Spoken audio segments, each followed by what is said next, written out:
Hello, cinephiles. What the fuck was that?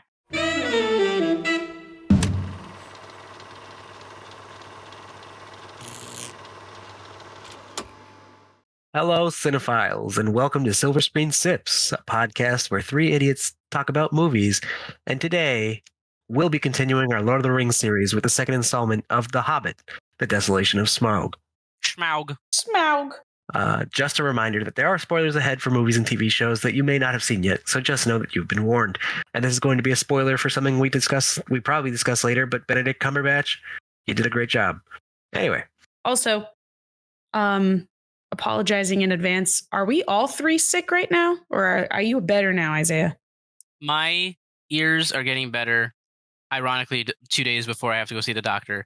But they're still not 100%. Yes. Isaiah has been very ill. Very ill. Yeah, I was like, how do I word this? Just I've been really fucking sick. Yeah, I had food poisoning and then an ear infection and then pink eye and then the ear infection. Got more intense. And then Lewis and I just have colds. So yeah. I just have a nice cough. Nice cough, some congestion, and there is some mild loss of hearing in my right ear.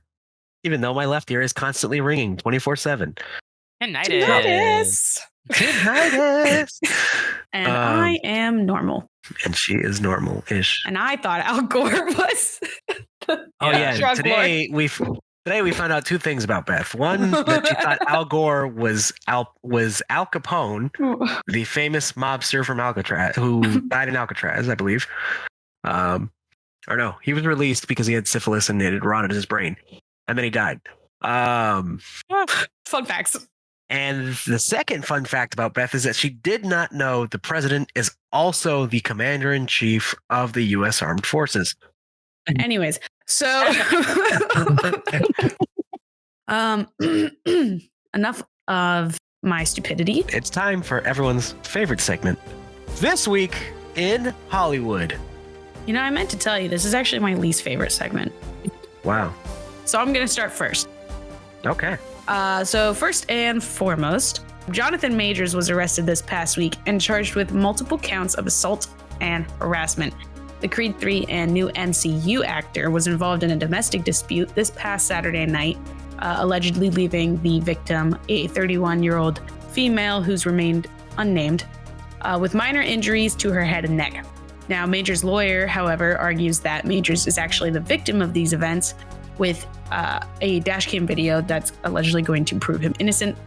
As it stands, the actor could be facing years in prison if the video evidence is not enough to dispute the initial claims. So we will see. There's apparently also two witnesses to the situation, too. This is a Depp v. Heard situation going on, I think. Yeah, we'll see what happens in the I don't know if it's going to be as interesting. That whole trial was a sensation. I was also going to say, I don't know that we could really compare Depp v. Heard because we didn't have witnesses to most of their absolutely batshit insane stuff. It was more so their he said, wasn't the he kids? said, she I thought said. the kids were witnesses sometimes. There were some witnesses where it was like where he hit with the bottle and stuff in his finger, but like he lied. But there was evidence. I don't know if there was witnesses. Yeah, I thought the evidence was like their text messages and shit. And there's like voice recordings and, I think that and one recording videos of and stuff. Do It, No One Will Believe You is pretty damning. Yeah. Oh, yeah. Yeah. And also, much longer battle, I think. Like this was years of shit going on that piled up, whereas this is very like not out of the blue, but much shorter term. Yeah, one incident with like a girlfriend versus being married to somebody. And ruining their career for years and years. Yeah, if the comparisons are actually like, if it is a comparable situation. If we're comparing. Yeah, if we're comparing. Which are we? Another thing to add here to Mr. Major's unfortunate situation is, from what I've seen online at least, there were people, not just like random strangers, like there were like prominent people in the Hollywood industry who were saying like, you know, they've known Majors for years and they think that they were claiming that this is like an ongoing thing with him, like he has a history of sociopathy and abuse and that sort of thing, but those things haven't yet been proven, of course. Right. Then with that situation too, you can compare it to Depp v. Heard with it was a similar situation where people were taking his side and then there were people who weren't. It's Yeah. It's Yeah. he said, she said kind of situation. So we'll see. I want to say that they're going to go through like reviewing evidence, maybe like a closed doors, negotiation first, and then they may take it to court if the evidence isn't enough to dispute the claim. But moving on, as we don't want to, shit talk something that may end up being. Yeah, this is all alleged. Just stating. This is all alleged. So allegedly. Moving on to a very sad headline. As if this last one wasn't sad. Okay, sorry. An even sadder headline. Someone passed away. Are we comparing here? Because we shouldn't. God damn it, Beth. Paul Grant, an actor best known for his roles in Star Wars and the Harry Potter series, passed away recently at the age of only 56. Grant, who played an Ewok in Return of the Jedi and a goblin in Harry Potter and the Philosopher's Stone, was found outside the King's Cross station in North London, but the cause of his death has not been disclosed as of yet. Rest in peace, Mr. Paul Grant. But as we, of course, mourn loss of another actor, we will go ahead and let Isaiah take us to a different avenue. Maybe more upbeat. Back in the summer of '69. No, I'm kidding. No, we're going back to September 2022. The title of the fourth installment of the Planet of the Apes reboot series was revealed to be The Kingdom of Planet of the Apes. Here is what we currently know about the upcoming movie. It is currently set to release May 24th, 2024. Okay. It is being directed by Wes Ball, who directed the Maze Runner series, which we will probably end up doing a season on in the future. I already added it because somehow it wasn't in our list, and so I added it. I've literally thought about it multiple times of being like, oh, the Maze Runner, I'll add that, and then I forget to add it. King of the Planet of the Apes will see Cornelius, the son of Caesar, taking the central stage, played by Owen Teague. The film will tell the story of Cornelius as he sets out on a mission to free the ape clans held in captivity by an ape leader in order to recover human technology. He has asked humans for help, but she has other ideas, whoever this human is. Dun, dun, dun. Which I assume is the main human girl from the last movie. Oh, it could be. Mm-hmm. We'll see. Now, a remake of Alfred Hitchcock's Vertigo is underway at Paramount with Robert Downey Jr. in talks to take on the lead role. Stop, please. What a Downey, let's go. Downey is currently producing the remake and supposedly eyeing the lead role. So, Peaky Blinders creator Stephen Knight is also said to be on board to write the script. That's for you, Lou.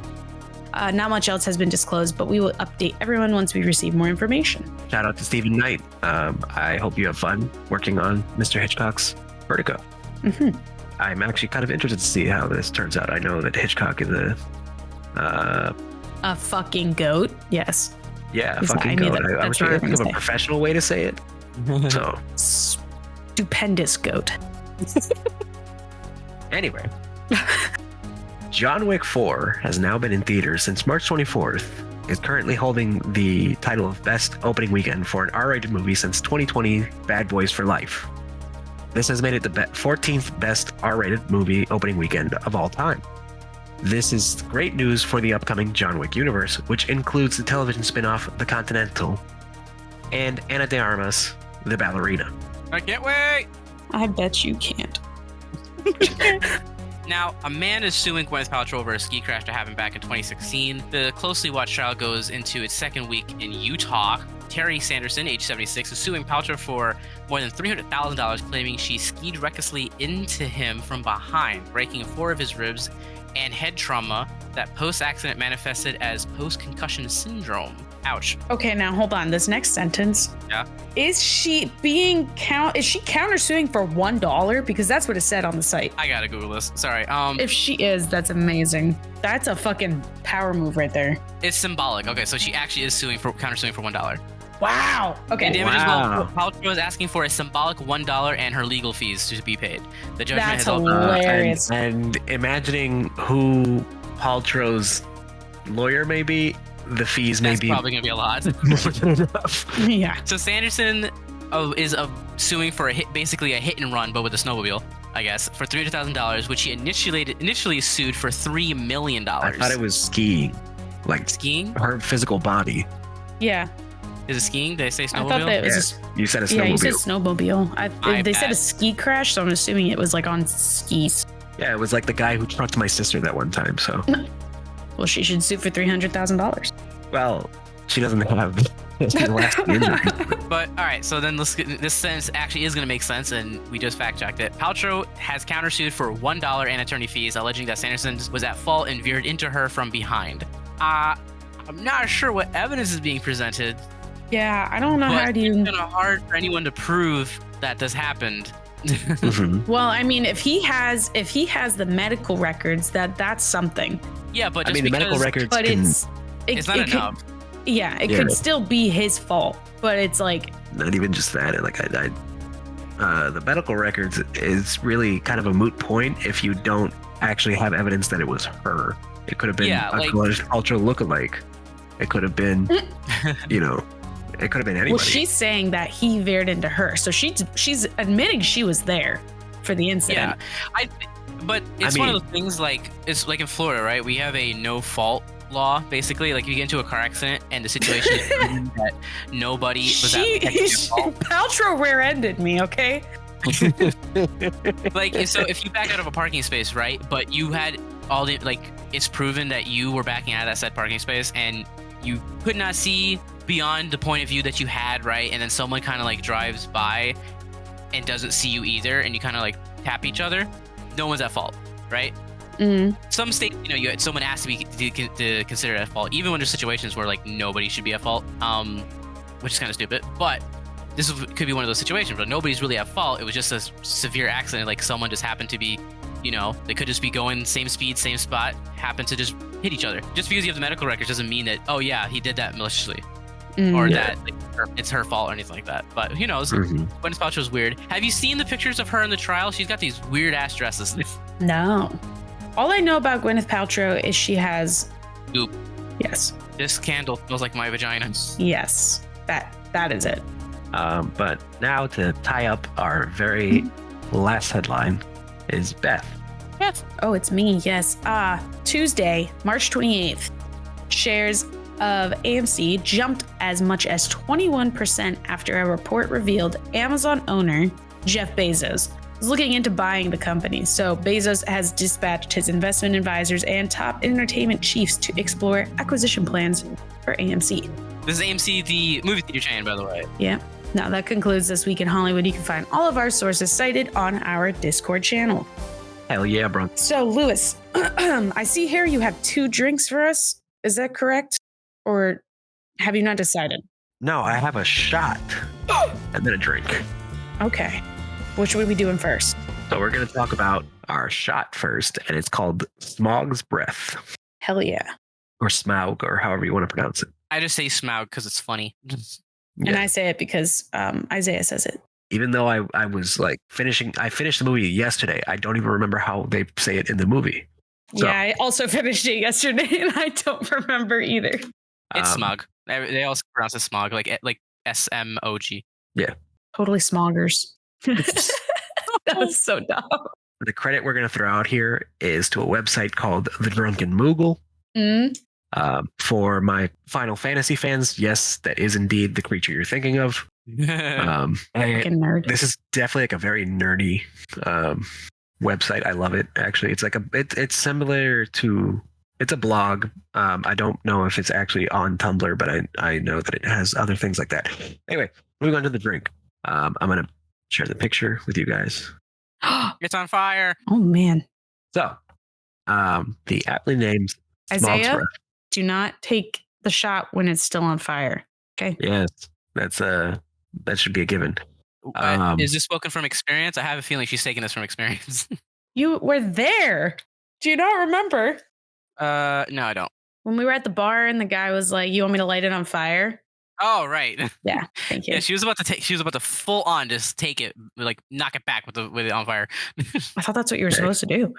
No, Yeah, you're like supposed a to chain. wait. You know how like with like a lemon drop, you're supposed to like lick it and then slam it? Well, I thought that you're supposed to just like engulf the flame and then Yeah, the flames are blue on top of. The second he was like, the second he realized that she was gonna do it with the fire, he immediately said, "Oh, I'm not doing that." And then that guy was protecting Beth that day. Shout out. We have 3 ingredients for a very simple drink here, a very simple shot. We're going to go ahead with 1 part Goldschlager, Fuck yes. 1 part Fireball, Mm. and a splash. This is just for the flame. A splash on top of our grain alcohol, most likely Everclear. Yikes. That's a powerful shot. Damn. That is quite the intense shot on the taste buds. Yes. So what you're going to do, you're going to have your Goldschlager, then your Fireball. You will do your best to layer some Everclear on top so that you can, of course, light your little flame. Once the flame has gone out, slam your shot. Have a great night, because I'm pretty sure you're done after that. And yeah, I just think it looks cool. There's nothing particularly special about it, but whoever came up with this, kudos to you. Clever. From the Now, Duncan movie. I have a quick question. Yes. I have never been able to successfully layer my shots. Mm-hmm. Do you have any advice for those who want to try this or want to layer any kind of shot or drink for like the best tactic? Because like I've heard of people taking like the back of a spoon and you pour it onto the spoon. Good approach. You have to pour it very slowly onto the back of the spoon. That's one I've actually tried to do when I'm trying to layer drinks. It's a tricky thing to do overall. Now, if it incorporates into the shot, the Everclear, and you light it on fire, does the entire glass catch on fire? No. Okay. I think the other thing you may be able to do, besides trying to layer some Everclear on top, which it may just layer naturally because the other 2 are more dense. Mm-hmm. Like oil and water. Yeah. It might. I'm not speaking with like full confirmation here. You mean you don't know the densities of all your liquors? No. I've actually had to look that up before because what kind of Lou are you? The viscosity is Everclear, you know? We don't need to. I wasn't going to give it a rating. I was really just going to say like this is for a fun night. I mean, it's a shot. Really I feel like you're supposed to slam any shot that's given to you. So yeah, there's also that too. Now that's just proper bar etiquette. That is proper bar etiquette.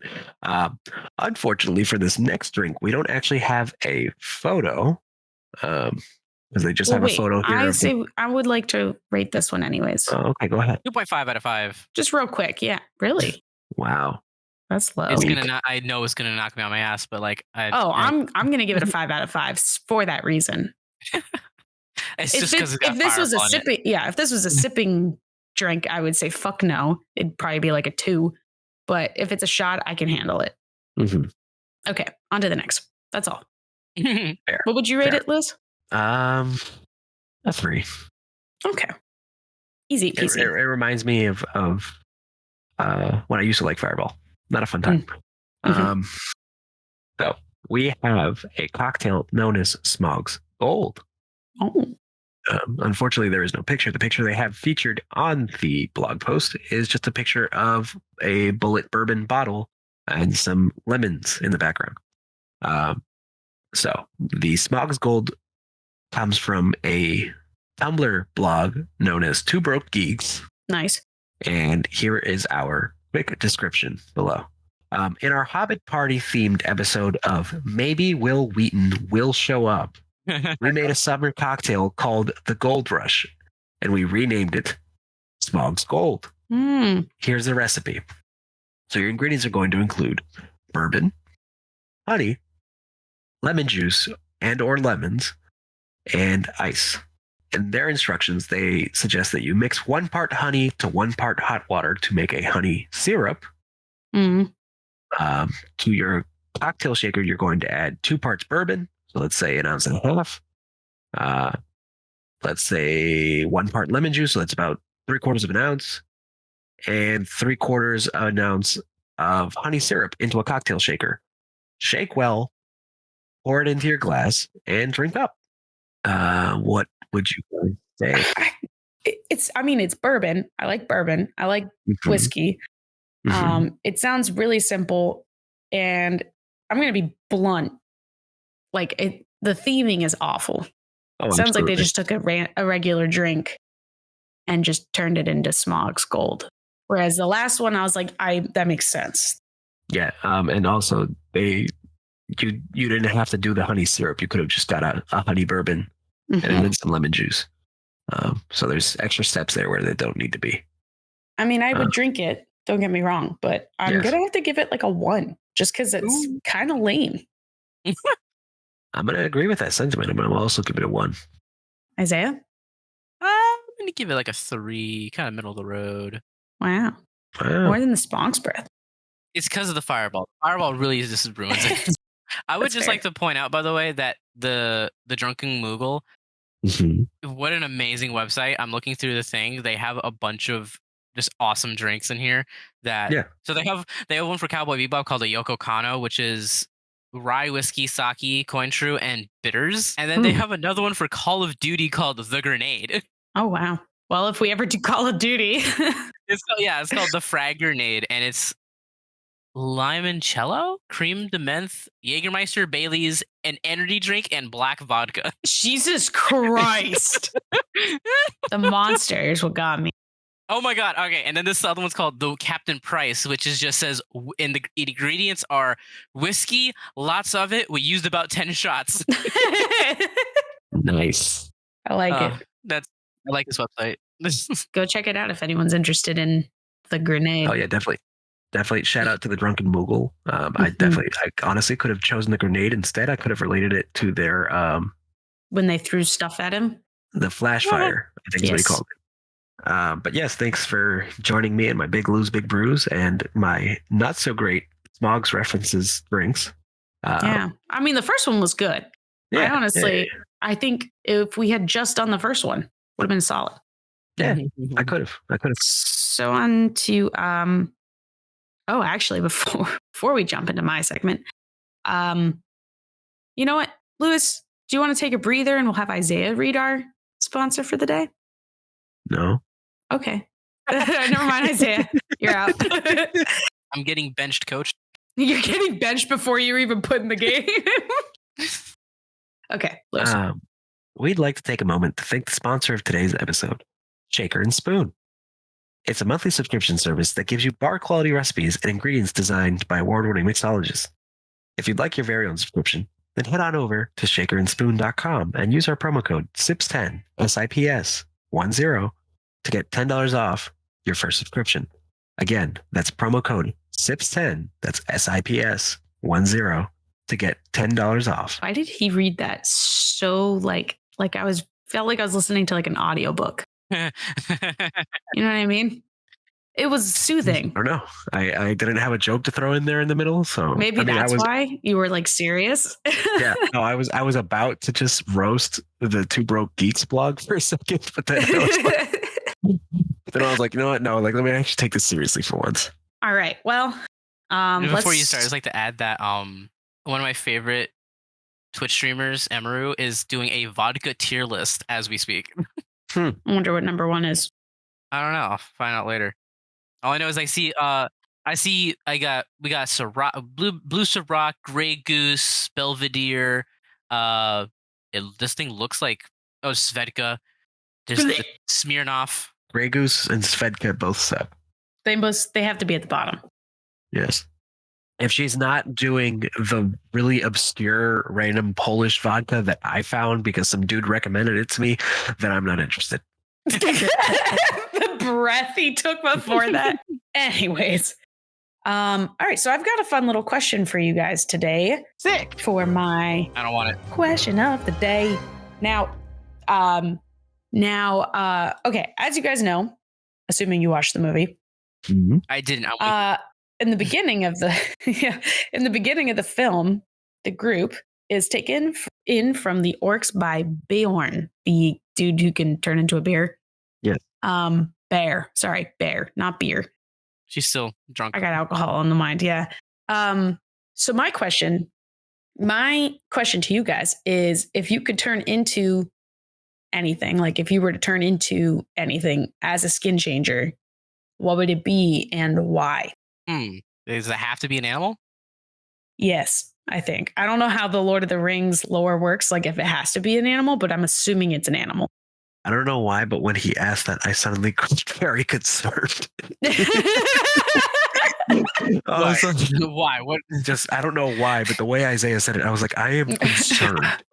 I would say it can be it has to be some sort of animal, but it does not have to be a nonfiction, like a real animal. Like the one in The Hobbit was like a bear, but bigger, you know? So Yeah, it's like it was kind kinda- of it was like a fantasy. masked So bear. it could be a mythological creature if you really want to get into it. I want to be Appa or The Momo fuck is Appa?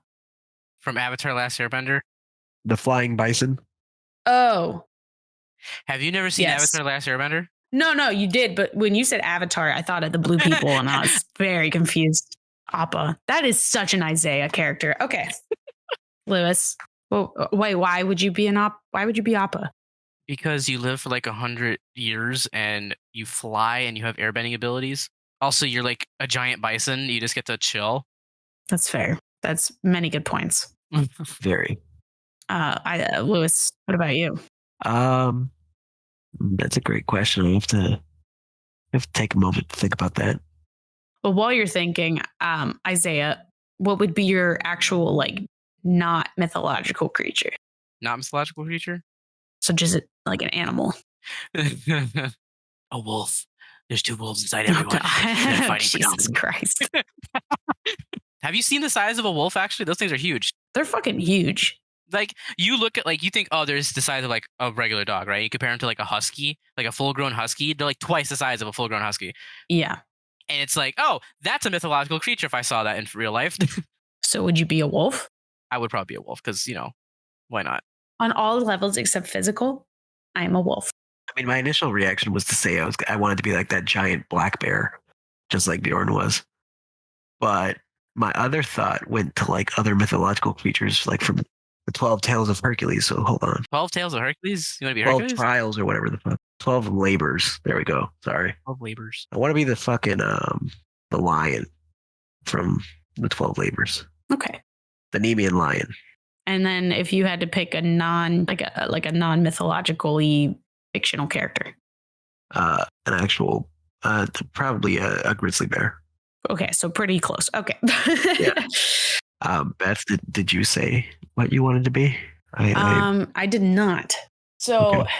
mythologically speaking, I think I would want to be like a hippogriff or like a phoenix or something that kind of flies as well. Kind of flies. Well, I mean, it flies and it walks, does both, a little bit of both. It does a little bit of yeah. You want to be like Buckbeak? Yeah. Like people are scared of me. You know, I want that vibe. Mm-hmm. And what about your non-mythological creature? Monkey. Oh, no, an otter. Those guys just fucking chill all day. otter. Fuck yeah. Just Those crack guys- shells open on your stomach. Dude, those guys have the best lives. What about a seal? Yeah. No. But like a domesticated seal. But like I would not want to be domesticated if I was to change. Now, specifically referring to river otters because sea otters are terrifying. I thought you wanted to be fearsome. Like you wanted to be feared. Why wouldn't you want to be a sea otter? Because river otters are cute. Okay, that's fair. Granted, sea otters are cute, but they can have there's certain photos online that are nasty. Yeah. Anyways.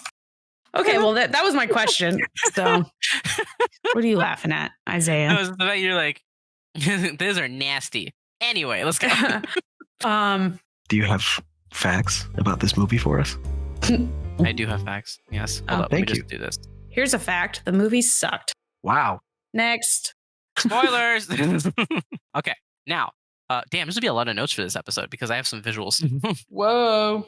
Anyway, so Visuals for an audio only podcast? Oh, well, that's why shit. people should join the Discord. But I will try to explain. I will terribly butcher on explaining what these are. Anyway, Okay. now obviously this movie is about Smaug, so Mhm. we're going to talk a lot about The Smaug stupendous. Smaug the Stupendous. We're going to talk about him a lot. Some of the dwarves, well, actually, most of the dwarves would speak dwarvish to each other on set, so they would Is just it get casual. like? I mean, I'm assuming. I just assumed they learned their lines, not like how to actually speak it fluently. No, apparently, well, I'm not sure if it was required, but they did learn Dwarvish and they spoke Dwarvish, to each other offset. Like, I mean, not offset, on set and off camera. That's impressive. Yeah, just having fun. Funny enough, just like in the Hunger Games, for safety, Legolas doesn't fire any actual arrows. They're all CGI. Fucking whole entire Legolas is CGI while we're at it. But anyways, That is true. I digress. This is where it gets crazy, all right? So since this is the second film, this Mhm. and originally it was a 2-picture deal, this was originally the conclusion of The Hobbit. It So could they, have been. yeah, they finished principal photography. So basically, they filmed everything that they needed in order to complete the 2 movies. However, it was pitched somewhere towards the end of them finishing and before they got to the editing room that it should be turned into a trilogy to flesh out ideas from the appendices from the Lord of the Rings books. Because I guess there's like there's a few ending things for Lord of the Rings that they're like, oh, Gandalf goes off on this like adventure on his own, right? That's not in any books. It's not written anywhere. It just kind of says that happens, and then like in the appendices of Lord of the Rings, it kind of explains a little bit of like what he was doing, and then they're like, well, we don't have any of that information in the movies. We should film that. So they did, and the ideas were not put in The Hobbit. Therefore, the entire movie basically had to be filmed in order to make this one. So for everybody who's outside of the film industry, the idea really is called pickups. Pickups are when you film something, right, and you have to and you're like done, like you did all your scheduling and stuff like that. You filmed basically the entire movie. It's going to get sent to the editing room to do your like final edits and stuff like that. Pickups are when you realized, oh, we didn't get a shot of that. We need to go back and get a shot of that. So it's not technically added to the schedules. It's kind of just like not an afterthought, but It's an oopsie. it's an oopsie. We have to go fix that, and it's kind of important. It's not really something we can fake or get rid of. So they got to go back and film it, right? Basically, the entirety of this movie is that, Oh, geez. which was kind of done on the fly, and then also the stuff that they were filming was also done on the fly. I have a way that they could have kept it to 2 movies, but I'll save that for when we break the film down. But continue. So that's fun. So yeah, basically this entire movie was they winged it. Clearly. That's crazy. So now in a midnight screening in Sao Paulo, Brazil, one of the cinema speakers broke after Smaug's first roar. That's impressive. Yeah, so he roared and the speaker blew. People were probably just like, whoa, that's an artistic choice. Now, there was high expectations for what Smaug was going to look like, and to make him unique, Peter Jackson wanted scales and for him to be massive. And it took some time to get nailed down to just how big Peter Jackson wanted it, because he wasn't being very clear. He just kept on saying massive and huge. And they were like, okay, how massive, how huge? And then for like 3 weeks, he just kept on saying, we need bigger. And they're like, okay, how big do you want it? And then at some point at the end, he just said, let's start with his head being the size of a bus. Jeez. And they're like, okay, finally we're getting somewhere. We can now figure out the rest of them. Yeah, we just need proportions, man. Now, the WITA Visual Effects Workshop team, and WITA is the visual effects, they're like the Industrial Light and Magic of the Lord of the Rings.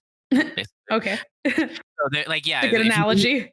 So if you need visual effects, you're going with WITA or Industrial Light and Magic. Those are like your 2 top people. Basically, they used the workshop team as like a think tank for different ideas for what Smaug would look like, because at this point, nobody really knew what he looked like. Besides the eye in the first one. Yeah, that's how it ends, isn't it? Oh, no, we'll get to that. Oh. Yeah, that's it. Yeah, we'll get to that. So they didn't really have any ideas of what he was going to look like. And people had many interpretations, such as having a pointed head to burrow through caves of Erebor. That's what one person's interpretation was, which I will share the picture. Oh, there's pictures that go with it? Yes. So the first these are your visuals. Yes, these are the visuals. So, and you can check all these visuals, but to explain it, it basically looks like a dinosaur. That looks so stupid. Oh my God. It looks like a dinosaur with a pointed, like a cap, like on its skull, to look so it can burrow through the caves of Erebor. Which was I apologize for whoever created this, because they are super talented. It just does not look like a dragon. Sorry. Another person made him very, very old. Like his skull's kind of concaving. He's falling apart. Skin is falling off him. He's just dying, and it looks very weird. Oh, what the? That looks like AI art. Yeah, it kind of looks like he got punched. It kind of looks like an alligator who got punched in the face, and now he's got an angle. Where's his eyes? His eyes, I middle. know, like I see yeah, like right above that one tooth. Yeah. Yes. So, Okay, that's really weird. His nose is like, it looks like it's like a curved. Honestly, it kind of looks like a dick. Now that I'm looking at it, I can't unsee it. Oh God. Okay. Go to the All right, next one. So, and another person thought he should have missing teeth and chemicals that make up fire that are spilling out of his mouth and create like a liquid pool of fire around him. Mhm.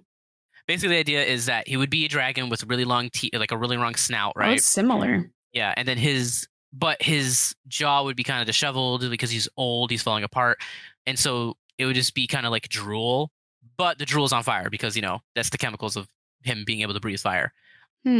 However, Peter Jackson at the end said that he wanted a more traditional looking dragon. His basis was a crocodile mixed with a snake.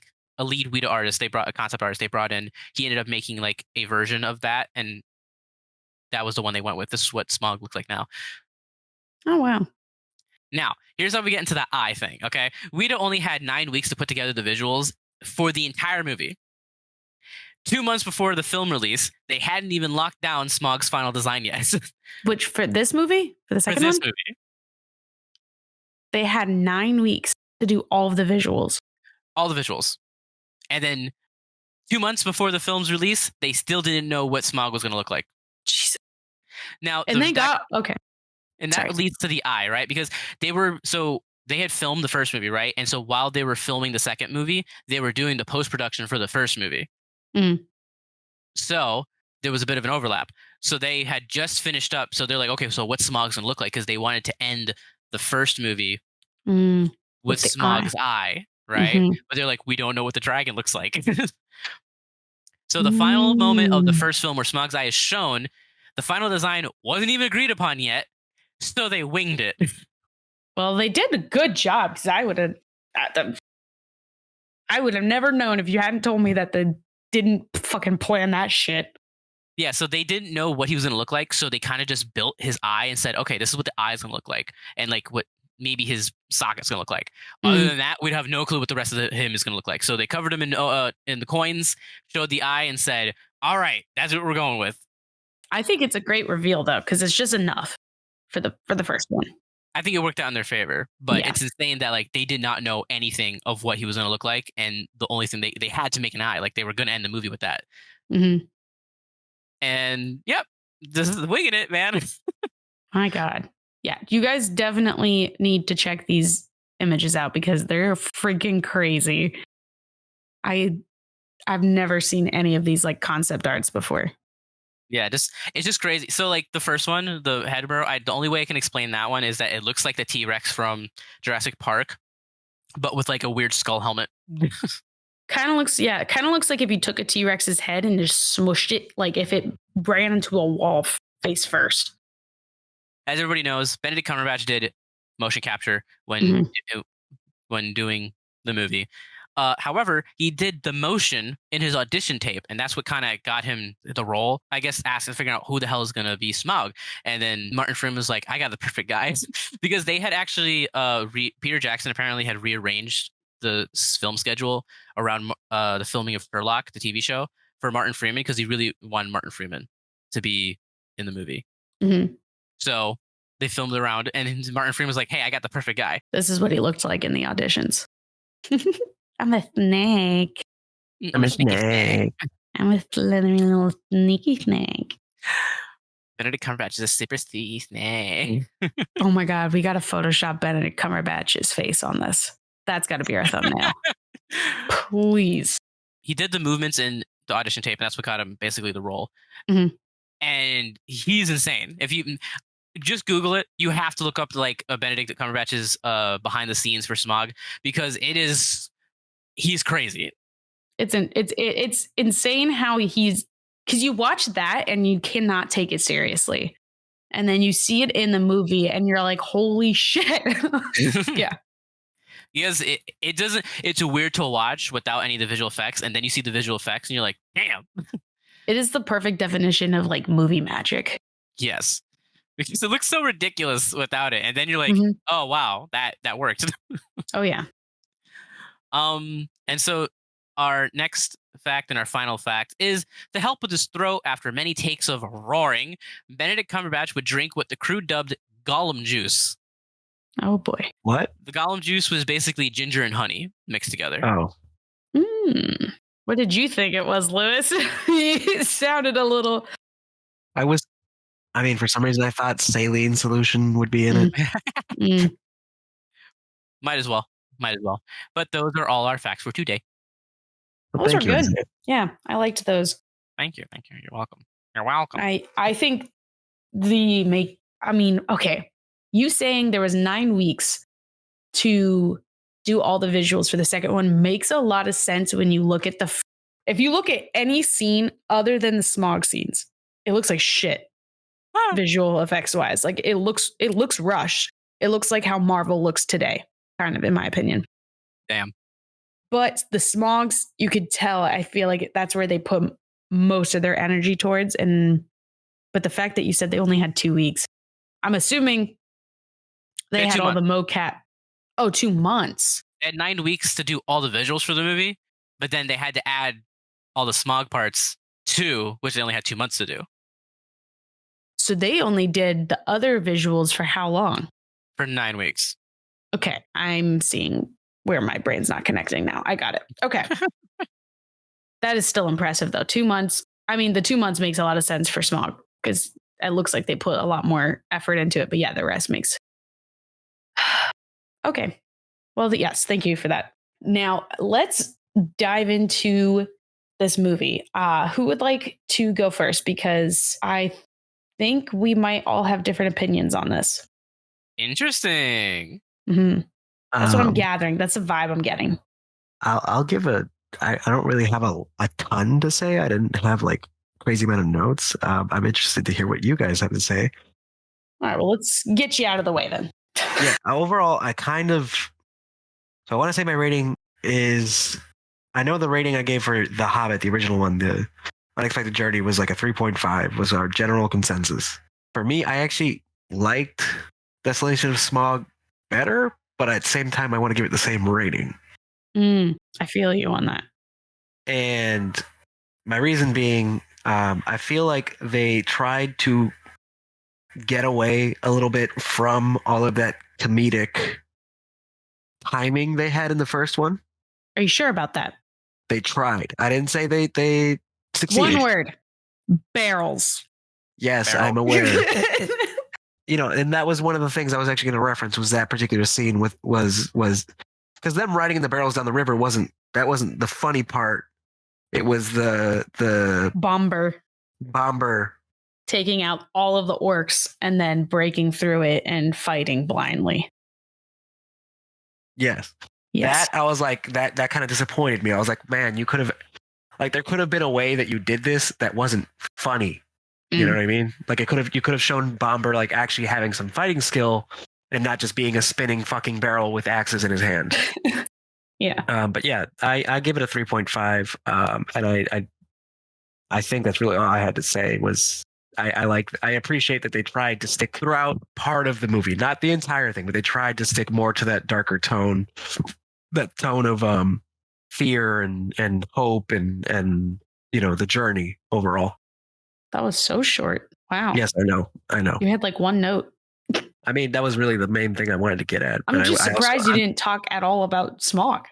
Well, right. So, I mean, Isaiah kind of covered what I was going to discuss, mainly in his facts, because the reason I called out Benedict Cumberbatch at the beginning was for saying, I've seen some of the videos of him trying to do the motion capture. Trying. Like, yeah. And I've seen like a clip of him reciting his lines as Smaug. And I was just, the dedication to it was impressive. But other than that, Smaug is a unique character. And I guess the other thing I wanted to add, my one other note, because I've seen this movie twice, but I guess the second time around, I had forgotten about the scene with Sauron and Gandalf kind of having that standoff in Dol Guldur. And I also just wanted to point out, like, why is it that Gandalf is either on the verge of death or technically dying so often? for a wizard, he kind of gets the shit kicked out of him a lot. Yeah. Exactly. And it's like, why do you even let them try? Like, just fucking kill him right away. Like, we know you've got the power to do a lot of shit. Why don't you just do it before they even hurt you? And the other thing is, he's considered one of the five, right? Yeah. Like the five protectors. So he's supposed to be this like very renowned for his power and strength. Now, I have a question. I'm not super into the lore of Lord of the Rings, so someone can correct me. Like the lore of the rings. Oh, I see what you did there. No, so for the wizards, right? He was like, I'm Gandalf the Grey, and then there's Radagast the Brown, and then there's like Sauron the White, I think. Is it like a jujitsu? Like, is it like a karate belt type of thing where it's like rankings? I don't think it has anything to do with that. Because spoilers, Gandalf becomes Gandalf the White. Well, yeah, I remember that, but I don't think it like had an upgrade. I don't know, because I mean the other two wizards, they're never featured in the films because Disney or whoever bought the rights didn't have the rights to do so. But they're just referred to as the Blue Wizards. Yeah, because one is light blue and one's like a dark blue and then one's light blue. And the reason is because New Line Cinema, those two wizards aren't named in The Hobbit or Lord of the Rings. They're named in unfinished manuscripts to which New Line Cinema did not have the rights to offer, so they couldn't say their names. Right. But no, I don't think it has to do with a jiu-jitsu or karate system. I just think is it like a trial, like you have to accomplish something in order to be called? Because obviously even his later on in the movies, his garments change color. So it's like, obviously it's not just a title, it's like he's now white. Yeah, I mean, I'm not entirely familiar. I'm not entirely familiar with the lore of it either, but I want to say that his if you had to tie something literary to it, you could say that when he becomes Gandalf the White, it's sort of his enlightenment through all his trials. You know, like his trusting Sauron and not Sauron, Saruman. His trusting Saruman. That's what I think I said Sauron earlier. Sorry. Right, but him trusting Saruman and kind of deferring to everyone else, like Galadriel. This was his final, this was his ascension to the Jedi Council, if you would. Okay. And if anyone would like to confirm or correct us, yes, please, email us or comment on Instagram or something. Yeah. Reach out to us and let me know, because that is something that's been bothering me. I need a total nerd to come and correct me. Yes, I need to go. Actually, I pushed up my invisible glasses that you couldn't see, I realized. Okay, so what'd you say? You're kind of tied between a 3 and a 3.5? Mentally, I think it's slightly better than An Unexpected Journey due to the heavy comedy in the first one. That is a fair rating. I can go. I have minimal thoughts. Used them all up for the facts. Well, yes, I did. I'm just looking at I'm trying to find my review real quick because I said something stupid. Did I say something stupid? I gave it a 3 I think you 5. said something like how does Smaug not inhale the coins or something stupid. Yeah. He is covered in coins, right? Like, how does he not inhale that? He's got a filter. He's got a filter. These dragons got filters in their nose. Anyway, so that thing that I mentioned from the previous movie where the ex machinas are just very convenient. It keeps that tone in this movie too. Everything's very convenient. Things happen. Oh yay!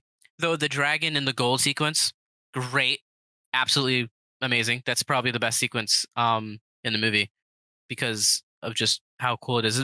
And Martin Freeman and Benedict Cumberbatch's conversation is Smaug and Bilbo. So good. Yeah, their dynamic is just great. I think it's chemistry is amazing. Whoever thought of putting those two together for Sherlock, genius. Yeah. Casting choices. Now, I think Bilbo's mannerisms in the movie, hilarious. I don't know why, but every time he does something with the way he acts and the way he does certain things, it's just funny to me of just his reaction to certain things, to just being flabbergasted or annoyed. My favorite is the when he helps them escape in the barrels, and then he's like, what the fuck do I do now? And he just kind of looks around like, oh, I didn't think this part through. I don't know why. He's funny. The way he did is the subtlety of what he does with his hands. Yeah, and he doesn't have to blatantly say out loud like, "Oh, well, I didn't think this far through" or something. It's like he just acts it, you know. And that's why Martin Freeman is Chef's Kiss's actor. Mhm.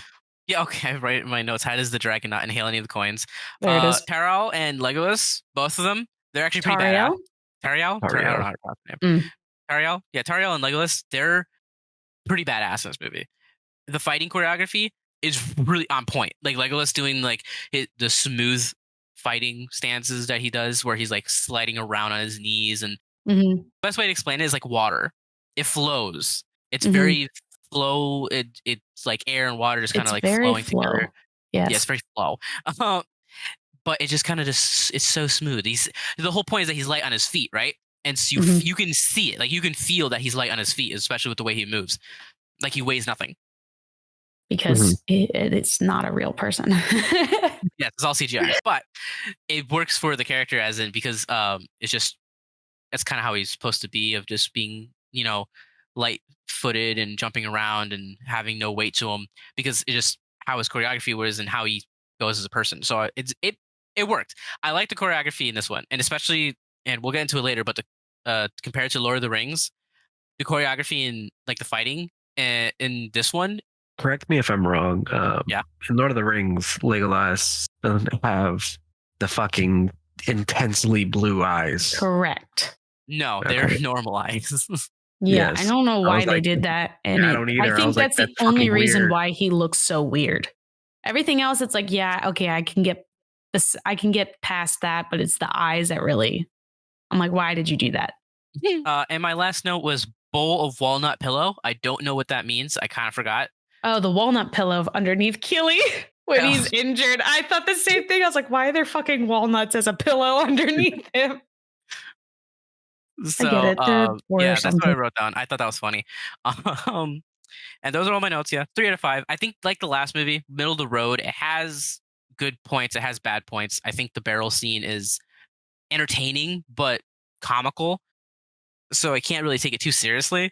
Even though I'm not sure if the tone's supposed to be serious or not. I feel like it's not. Like, I didn't get a serious tone from that, of being a sense of danger, which is what the whole tone issue I had with the last one, of it just doesn't carry any consistency. Danger. There's no consistent danger. Like, I can't feel any thrill or danger for these characters because everything, they just get saved all the time. There's something that is just there. Or it's comical to the point where it's like, I'm laughing. Haha, they're gonna die. Haha, funny. No, they're not. They're not gonna die. It's funny. So it has a lot of the same issues that the first movie has.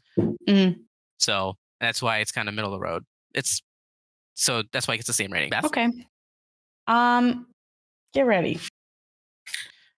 I have a lot to say about this movie. Okay, let's go. I'm ready. I'm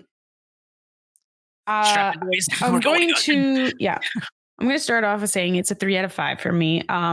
Borderline 3.5, but I lean towards 3 because the only reason I would have given it a 3.5 is if I was being nice, and I just wasn't feeling nice that day.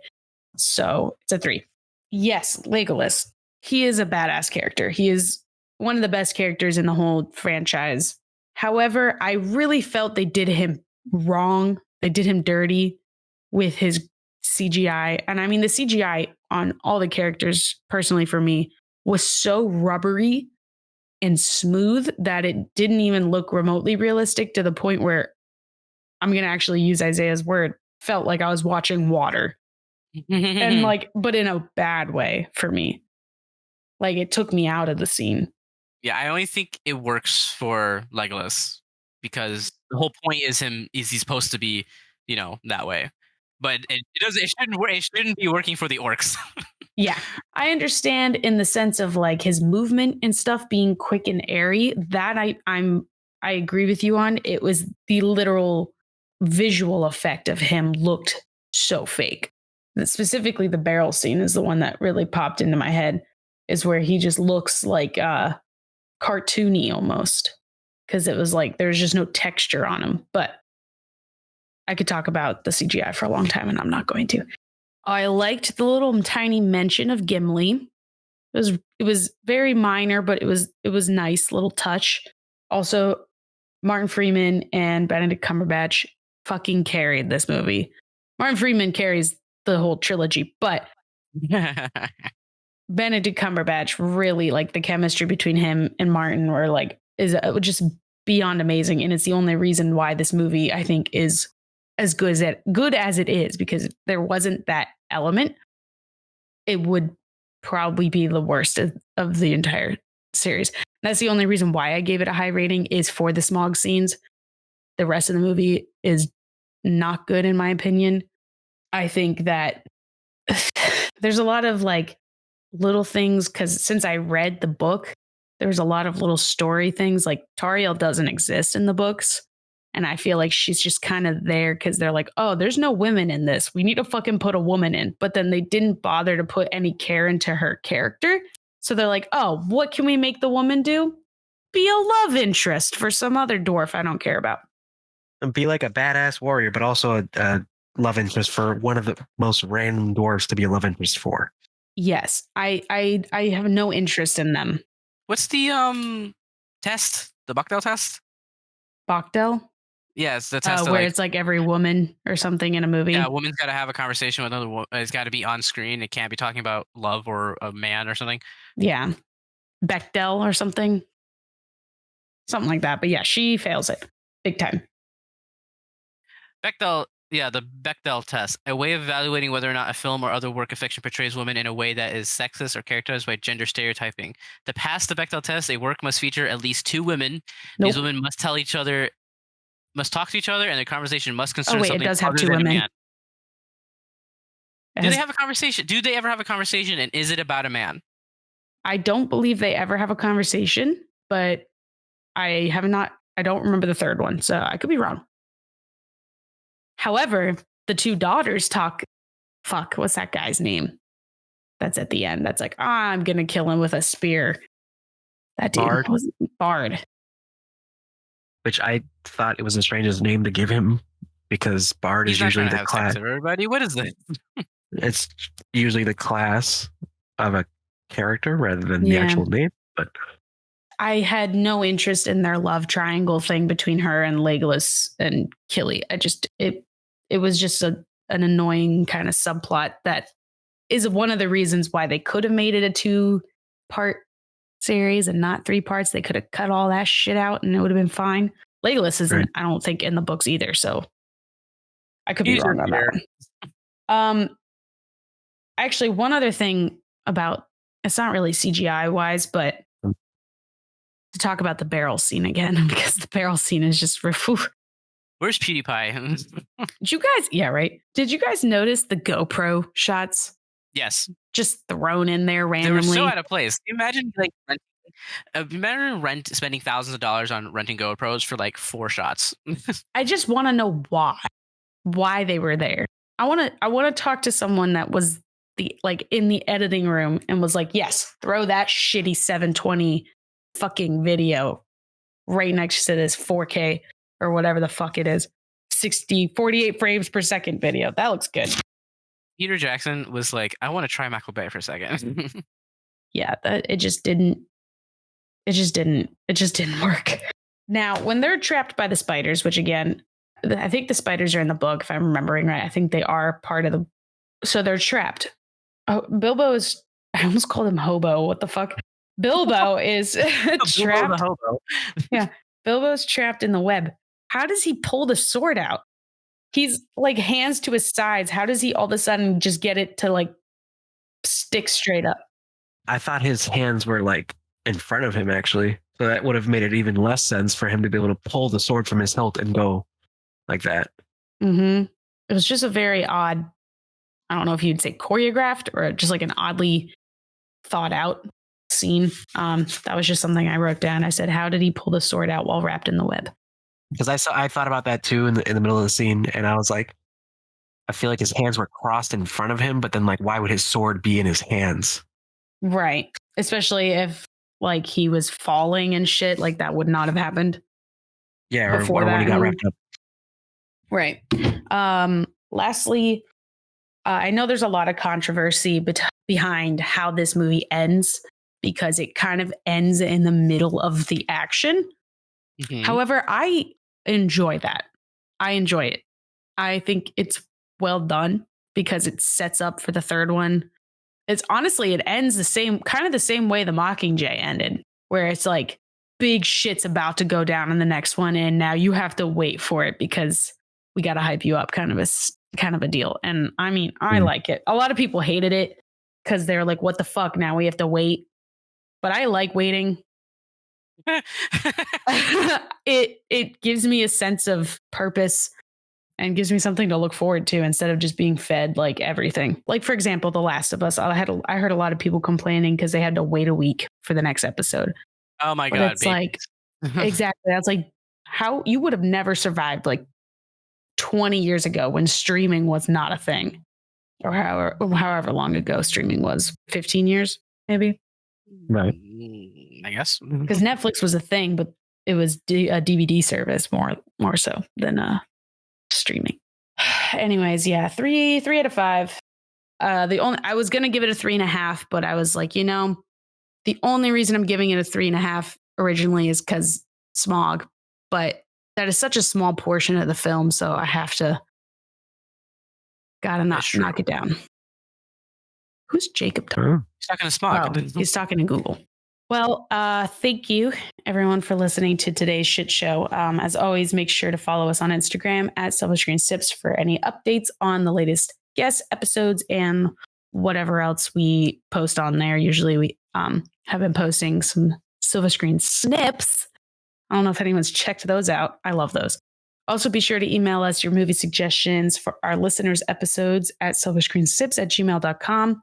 Also, feel free to send me an explanation on Gandalf's belt color and let me know what he's at. And we will see you next week with the final one. Final Hobbit. Of The Hobbit? The final installment. What? No, the final installment. Fuck, that the fucked final me up. installment of the Hobbit trilogy. There it is. Oh, man. I need to go to bed. All right, guys. See ya. Wouldn't want to be ya. The next installment of The Stallbit of the Hobbit.